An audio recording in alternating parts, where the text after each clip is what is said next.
मित्रों नमस्कार, मैं हूं राकेश कुमार। आप देख रहे हैं मत अभिमत। मित्रों, जमीन की मलकियत के लिए रजिस्ट्री बहुत आवश्यक है। मतलब एक कानूनी प्रक्रिया है यह रजिस्ट्री, और यही स्वामित्व को सुनिश्चित करती है। लेकिन भारत सरकार ने पूरे भारत के लिए रजिस्ट्री के नियम में कुछ बड़ा बदलाव किया है। हालांकि राज्य सरकारों द्वारा भी बहुत से बदलाव होते रहते हैं। बिहार में भी अभी डिजिटल रजिस्ट्री वगैरह की बातें आई हैं सामने निकल के। लेकिन आज हम बात कर रहे हैं, भारत सरकार ने कुछ बदलाव किया है और जो पूरे भारत के सभी राज्यों में लागू होगा। यह बदलाव 1 जनवरी 2025 से किया गया है और इस बदलाव को इसलिए किया गया है कि ये जो रजिस्ट्री की पूरी प्रक्रिया है ये पूरा पारदर्शी हो, सुरक्षित हो, सरल हो और इससे धोखाधड़ी को रोका जा सके। अब ये जो प्रक्रिया चालू हुई है, इससे बताया जा रहा है कि काम करने में भी तेज़ी आएगी और विवादों में कमी आएगी। क्योंकि जब धोखाधड़ी कम होगा तो स्वाभाविक है कि विवाद भी कम होंगे। और ये बहुत महत्वपूर्ण है कि हर व्यक्ति इस बदलाव को समझे, जाने। खासकर जो ज़मीन के मालिक हैं, जो खरीदार हैं, जो बेचने वाले हैं, जो रियल एस्टेट या डेवलपर्स हैं या जो सरकारी विभाग हैं, इन सारों के लिए ये जानना बड़ा आवश्यक है।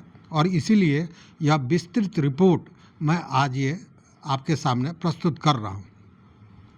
देखिए, 1 जनवरी से ये पूरे देश में लागू हो गया है और इसके तहत डिजिटल रजिस्ट्रेशन होगा, आधार के साथ लिंकिंग किया जाएगा, वीडियो रिकॉर्डिंग होगी, ऑनलाइन फ़ी जमा होगा और यह सभी राज्य सरकारों द्वारा कार्यान्वित किया जाना है।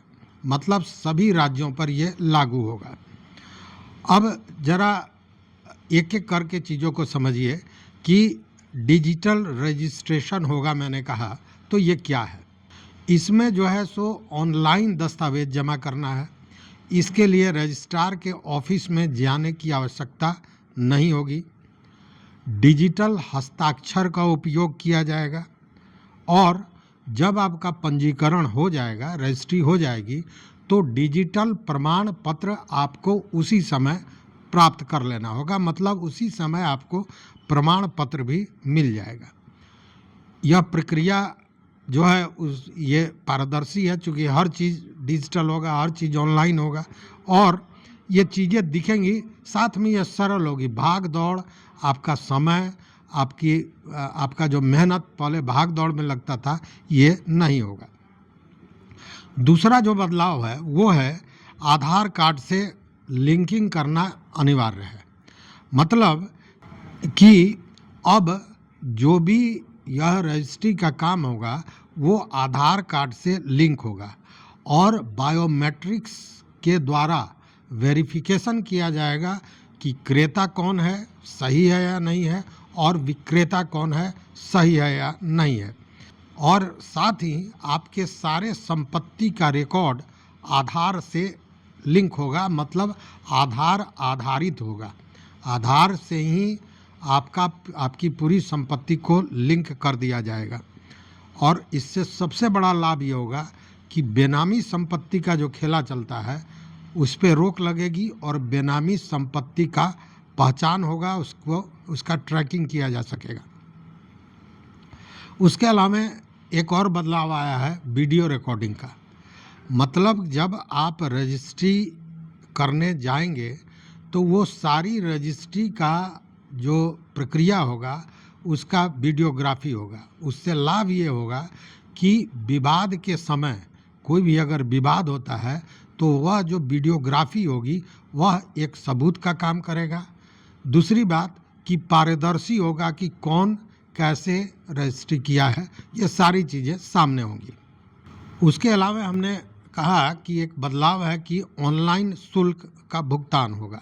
जितने भी चार्जेज हैं जो रजिस्ट्री में लगते हैं, जो शुल्क होता है, उन सारे चीज़ों का भुगतान ऑनलाइन करना है। इससे सबसे बड़ा लाभ है कि बैंकों में जो दौड़ना पड़ता था, लाइन लगाना पड़ता था, इन सारी चीज़ों से मुक्ति हो जाएगी और आप घर बैठे ऑनलाइन इसको कर सकेंगे। अब ये तो रजिस्ट्री की बात हुई कि रजिस्ट्री में ये सारी चीज़ें होनी है, जिसमें डिजिटल रजिस्ट्रेशन होना है, उसके अलावा आधार कार्ड से लिंकिंग होना है, वीडियो रिकॉर्डिंग होना है, ऑनलाइन शुल्क जमा करना है, उसके बाद रजिस्ट्री की प्रक्रिया चलेगी। अब रजिस्ट्री की प्रक्रिया कैसे है इसको समझ लीजिए। देखिए, इसके लिए सबसे पहले आपको टाइटल डीड चाहिए। वह टाइटल डीड जो आपके उस ज़मीन के स्वामित्व को दर्शाता हो। दूसरा, सेल डीड चाहिए, मतलब जो अगर आपने ज़मीन खरीदा है तो सेल डीड की ज़रूरत पड़ेगी। आपने जिससे ख़रीदा है मतलब वो लेन देन का जो दस्तावेज है वो चाहिए। उसके अलावा अगर आपकी ज़मीन है तो आपने रसीद जमा किया होगा, शुल्क जमा किया होगा, तो वह भी एक प्रमाण पत्र है कि आपने शुल्क जमा किया है। तो शुल्क भुगतान का प्रमाण पत्र मतलब रसीद की आवश्यकता होगी, आधार कार्ड की आवश्यकता होगी, और यह आधार कार्ड क्रेता और विक्रेता दोनों का चाहिए होगा। साथ में पैन कार्ड मतलब आयकर विभाग द्वारा जो आपको प्रमाण पत्र दिया जाता है उसकी आवश्यकता होगी। और उसके अलावा फ़ोटो पहचान पत्र में वोटर आईडी हो सकता है, ड्राइविंग लाइसेंस हो सकता है, पासपोर्ट हो सकता है। तो इन सारे चीज़ों को आपके पास होना ज़रूरी है। अब इन सारे दस्तावेज़ों का संकलन किया जाएगा, सत्यापित किया जाएगा। उसके बाद स्टाम्प ड्यूटी और जो रजिस्ट्रेशन चार्ज है उसका भुगतान ऑनलाइन करना होगा।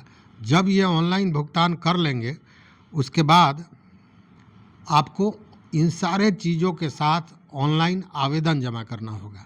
जब आप ऑनलाइन आवेदन जमा करेंगे उसके बाद चूँकि आधार से लिंक होगा तो बायोमेट्रिक से आपके वेरिफिकेशन होगा। ये देखा जाएगा कि क्रेता विक्रेता सही व्यक्ति हैं या नहीं है। उसके बाद रजिस्ट्री की प्रक्रिया का पूरा वीडियोग्राफी होगा और आपका हस्ताक्षर भी डिजिटल होगा। और जब डिजिटल हस्ताक्षर हो जाएगा उसके बाद पंजीकरण होगा और पंजीकरण के बाद आपको डिजिटल प्रमाण पत्र भी प्राप्त हो जाएगा। तो ये पूरी हो गई रजिस्ट्री की प्रक्रिया और जो बदलाव हुआ है उसका।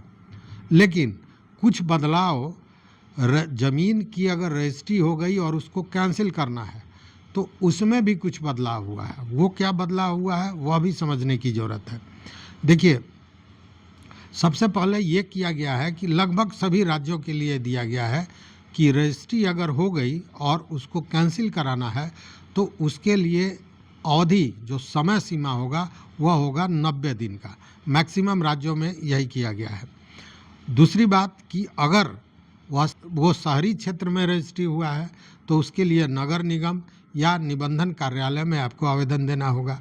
अगर ग्रामीण क्षेत्र में वो रजिस्ट्री है और उसको आप कैंसिल कराना चाहते हैं तो उसके लिए जो तहसील होता है, अंचल कार्यालय होता है, वहाँ ये देना होगा। साथ में जो आवश्यक दस्तावेज है वह देना होगा। उसके साथ ही आपको आपत्ति पत्र देना होगा, जो रजिस्ट्री हुआ है उसका दस्तावेज देना होगा, साथ में पहचान पत्र देना होगा।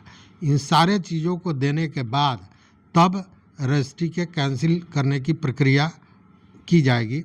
हालांकि कुछ राज्यों में तो इसको ऑनलाइन भी किया गया है कि ऑनलाइन भी रजिस्ट्री को कैंसिल किया जा सकता है। और इन सारे चीज़ों के अलावा सबसे पहले ये जानने की ज़रूरत है कि ये कैंसिल किस स्थिति में हो सकती है।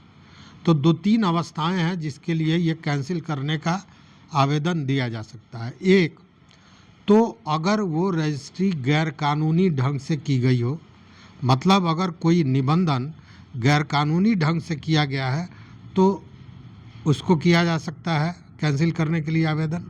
दूसरा, कोई आर्थिक कारण हो। आर्थिक कारण कुछ भी हो सकता है, ज़मीन की कीमत कम दी गई हो या पैसे के लेन देन में कोई विवाद हो, उस पर रजिस्ट्री को कैंसिल करना हो, तो ये एक आर्थिक कारण हुआ।